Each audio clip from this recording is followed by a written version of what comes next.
Hello guys, so welcome back to my YouTube channel. So the question here is asking us make u the subject of the formula.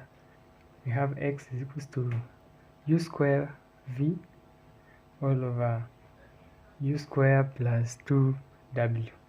So we're going to multiply this on both sides. So we're going to have, if you multiply this on this side, it's going to cancel. So we're going to have x into bracket u square plus 2w is equals to u square v. So these have cancelled. So we want to multiply this x by u square is equals to u square x plus 2w x is equals to u square v. So we are going to take this to the other side.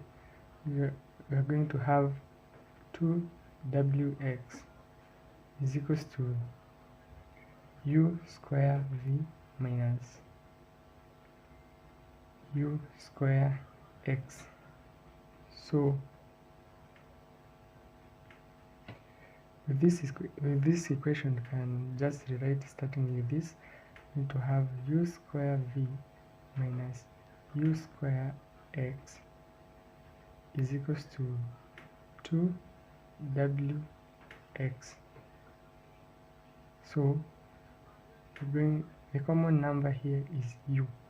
So we write u square into bracket v minus u is equals to 2wx. So we divide this on both sides. We're going to have u square is equals to 2wx all over v minus u. We need to have a square root on both sides. So u is equal to plus or minus square root of 2wx all over v minus u. This is the answer.